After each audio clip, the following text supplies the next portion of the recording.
In the previous 85th video, we covered 1 to 7 shlokas of chapter 15, that is Purushottama Yoga. So let us see what we covered in these 7 shlokas. In these shlokas, Lord Krishna uses the inverted Ashwatha tree analogy to explain the material world. Now, in this material world, Lord Krishna says, none rightly perceive this massive inverted tree of illusion which has no beginning, no end, or no foundation. So, what must a spiritual seeker do? He must cut off the material forces with the strong weapon of detachment and thereafter approach the Supreme Lord's self-illuminous abode from where there is no return to the material world. Lord Krishna also tells in the 7th shloka that the Jivatma is nothing but a fragment of his own self. So, let us see what Lord Krishna tells Arjuna in the next 7 shlokas. Now, Sloka 8. शरीरं यदवाप्नोति यच्चाप्युत्कामतीश्वरः गृहीत्वैतानि संयाति वायुर्गन्धानि वाशयात्. Vayuhu ashayat gandhaniva, gandhan perfumes. So just as Vayu, the wind, carries with it perfumes, Ishvaraha api yat utkramati. So yat refers to that body. So Ishvaraha api, the Supreme Lord, the Jivatma is a fragment of Lord's own self. So the Lord leaves yat, whichever body, utkramati leaves. So etani cha grihitva. So etani here refers to the mind and the subtle body and other related things like the desires, etc. So etani cha grihitva yat shariram avapnoti samyati. So the Jivatma also carries the mind and the subtle body and transfers them to a new body. So in this shloka, Lord Krishna explains the process of reincarnation, that is death and rebirth. He explains how Atma departs one body and carries with it the mind, the subtle body, and enters a new body. So when a Jivatma departs an old body and enters a new one, it carries its acquired mind and senses along with it. So this process happens just as the wind gathers and carries fragrances, perfumes from its source into the air to different places. So the old physical body is discarded, but the subtle impressions, desires, habits of the mind remain attached to the Atma. So Jivatma acquires and shapes its next birth based on the accumulated consciousness. Kshotram chakshu sparshanam cha rasanam granameva cha adhishtaya manaschayam vishayanupasevate. Ayam kshotram chakshuhu cha sparshanam cha rasanam granam cha adhishtaya eva vishayan upasevate. So ayam vishayan upasevate. Ayam here refers to the Jivatma. The Jivatma has entered the new body and vishayan upasevate. It enjoys the objects of senses. That is, it enjoys all the material objects. How does it enjoy? Through what instruments does it enjoy? Through kshotram. Kshotram is hearing, that is through the ears. Chakshuhu sight, through the eyes. Sparshanam, touch, through skin. Rasanam, taste, through tongue. And granam, that is smell, through the nose. So on entering a new physical body, the Jivatma utilizes the mind and senses to interact with the world and enjoy the objects of senses. So it operates through ears, eyes, skin, tongue and nose. Through these sense organs, the new living being experiences and enjoys a vast variety of sense objects. So it becomes so absorbed in the enjoyment of these that it mistakes them for reality. It forgets its divine identity. It forgets its divine identity. It forgets that it is the Lord himself who resides as the Jivatma. Okay, the Lord's fragment which resides as the Jivatma in all of us. So these material objects keep the Atma locked in a continuous loop of material experiences, and it becomes so difficult for the Atma to come out of it. Utkramantam stitam vapi Bunjanam va gunanvitam vimudhananupashyanti jnana chakshushaha. Utkramantam va, that is Utkramantam while departing the body. Sthitam va, while in the body. Bunjanam api, while enjoying sense objects. Gunanvitam vimudhaha na anupashyanti. So, vimudhaha, the unevolved, the ignorant, the deluded. Gunanvitam. So, the vimudaha who are deluded by the three gunas do not na anupashyanti. They do not perceive the truth. Jnana chakshushaha pashyanti. But those with jnana chakshu, that is the eye of wisdom, chakshu is eyes, eye of wisdom, they perceive the truth. So once the Atma is stuck and lost in material desires, it does not perceive the truth. So the ordinary ignorant people do not perceive the movement of the Atma, that is movement from one body to another. And these deluded, these vimudaha also do not see when the soul departs, when the soul is very much, when the Atma is very much within the body, while when it enjoys. So they do not perceive the Atma while they are enjoying sense objects as well, because they are under the influence of the three gunas. Only those who possess the eye of wisdom. So one acquires this eye of wisdom, that is jnana chakshu, through continuous spiritual practice.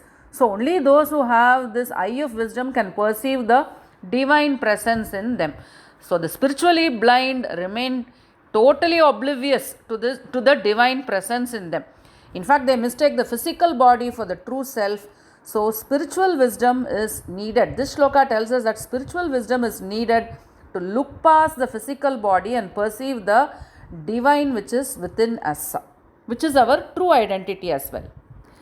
Yatanto yoginaschainam pasyantyatmanyavasthitam yatantopyakritatmanah nainam pasyantyachetasaha.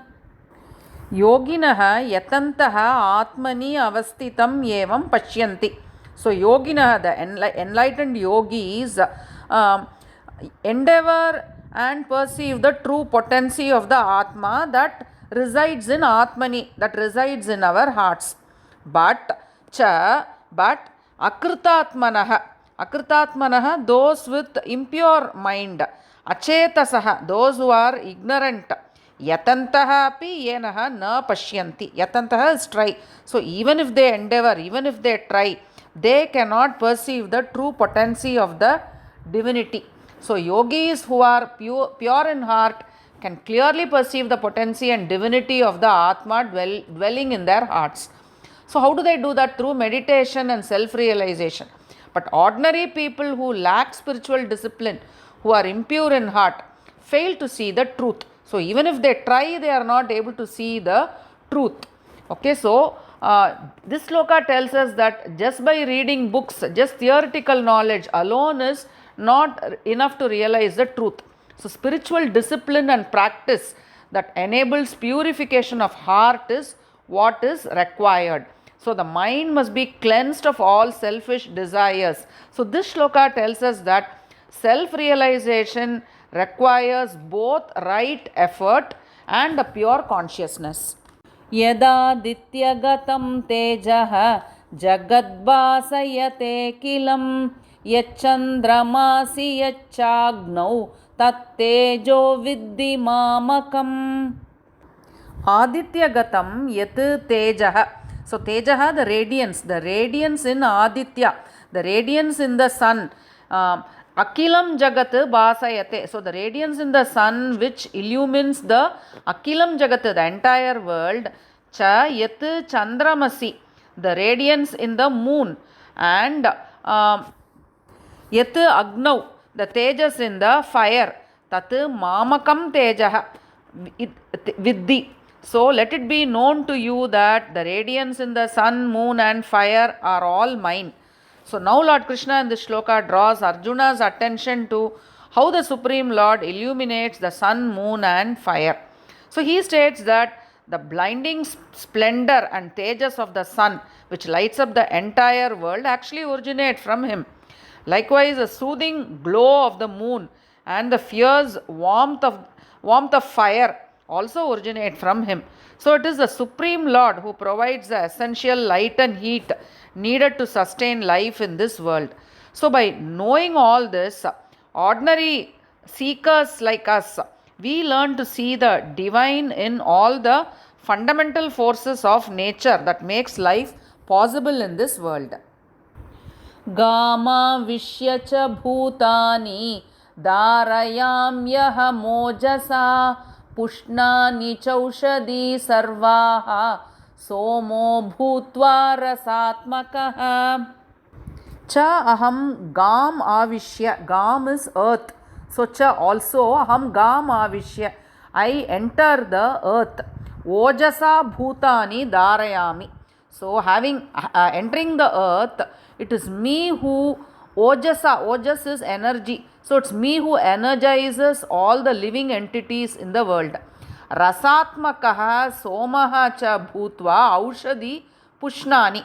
So through my potency I become the moon, and as the essence of the moon, aushadi pushnani, I nourish all plant life. So through this sloka, Lord Krishna illustrates how as a Supreme Lord he sustains the plants and its ecosystem. So he states that he enters into the earth utilizing his immense energy to support and sustain all living beings living in this world. He also states that he becomes the moon which transforms into life-giving, nourishing fluid soma that feeds and ripens all vegetables, fruits and crops. Without this divine infusion of energy, perhaps the soil would be barren and there would be no plant life. So Lord ensures that there is food and nourishment for sustenance of all living beings. Aham vaishvānaro bhūtva प्राणिनां देहमाश्रितः प्राणापानसमायुक्तः पचाम्यन्नं चतुर्विधम्. Aham praninam deham ashritah. So I enter the body of all living creatures. Prana apana samayuktaha vaishvānaraha bhutva. So I enter the living creatures as vaishvānara, the fire vaishvānara, and united with prana apana samayuktaha. So united with the prana, that is exhalation, and apana, that is inhalation. So the vaishvānara, that is the fire, the fire which helps one digest, it unites with prana and apana, and chaturvida annam pachami. I help digest the 4 types of food. So we can see in this shloka, Lord Krishna, that Lord Krishna's divine presence in the body is at the biological level also, because he facilitates digestion of food as well. So Lord states that he becomes the internal digestive fire, which is Vaishvānara. So this Vaishvānara residing in the bodies of all living beings unites with the prana and apana, that is the breath, the incoming and outgoing breath, to actively break down and digest the food. So Lord tells that he digests the 4 types of food that living creatures consume, those swallowed, chewed, licked and sucked. So through this verse reminds us that even the most simple and unconscious act of digesting a meal is so sacred, because it is divinely orchestrated. It's time to summarize the 8 to 14 shlokas of chapter 15, Purushottama Yoga, that we covered in this 86th video. In shloka 8, Lord tells that when the Atma leaves the physical body and enters a new one, it carries the mind and senses along with it, just as the wind carries fragrances through the air. In the new body, the Atma uses the mind senses to experience and enjoy the material pleasures, and it totally forgets that its true identity is the divinity in the form of Atma in it and not the physical body. Next, Lord Krishna explains how the Lord sustains life. He declares that the brilliant light of the sun, the gentle glow of the moon, and the heat and fire originate from him. He enters, that is Lord Krishna enters the earth to energize all living beings, and he nourishes the plants by becoming the moon. He also manifests as digestive fire, that is Vaishvānara, inside all living beings, which unite with the breath, that is prana and apana, to help them digest the food that they consume. Thank you.